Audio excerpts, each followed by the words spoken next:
ఈరోజు నీ కొరకై ఏర్పరిచిన దేవుని వాక్యం ఆదికాండం 3వ అధ్యాయం 11వ వచనం నుండి 24వ వచనములు చదువుకుందాం. అందుకాయన, నీవు దిగంబరువని నీకు తెలిపిన వాడెవడు? నీవు తినకూడదని నేను నీకు ఆజ్ఞాపించిన వృక్షఫలములు తింటివా అని అడిగాను. అందుకు ఆదాము, నాతో నుండుటకు నీవు నాకిచ్చిన ఈ స్త్రీయే ఆ వృక్షఫలములను కొన్ని నాకు ఇయ్యగా నేను తింటినెను. అప్పుడు దేవుడైన యెహోవా స్త్రీతో, నీవు చేసినది ఏమిటని అడుగగా, స్త్రీ, సర్పము నన్ను మోసపుచ్చినందున తింటినెను. అందుకు దేవుడైన యెహోవా సర్పంతో, నీవు దీన్ని చేసినందున పశువులన్నిటిలోనూ భూజంతువులన్నిటిలోనూ నీవు శపింపబడిన దానివై నీ కడుపుతో ప్రాకుచు నీవు బ్రతుకు దినములన్నీ మన్ను తిందువు.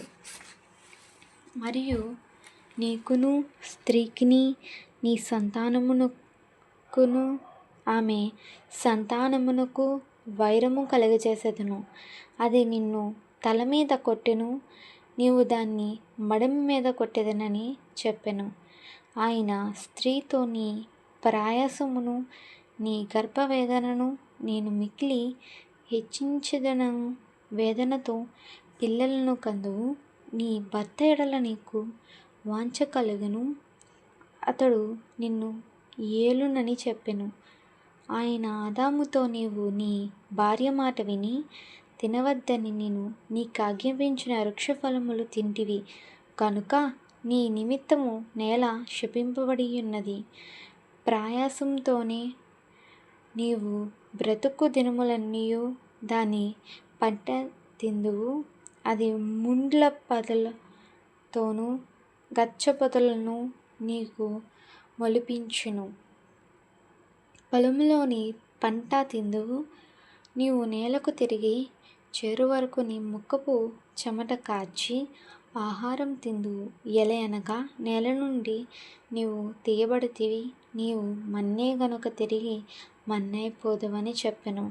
ఆదాము తన భార్యకు హవ్వ అని పేరు పెట్టెను. ఎలయనగా ఆమె జీవము గల ప్రతివానికి తల్లి.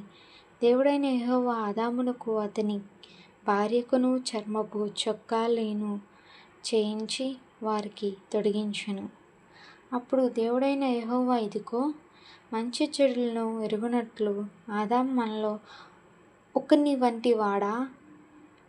కాబట్టి అతడు ఒకవేళ తన చేయి చాచి జీవవృక్షములను కూడా తీసుకొని తిని నిరంతరము జీవించునేమో అని.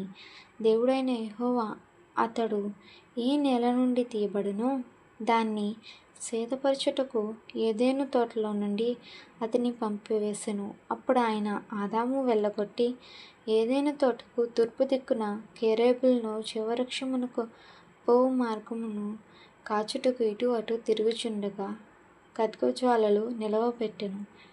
దేవుని పరిశుద్ధ వాక్యం దేవుడు దీవించును గాక.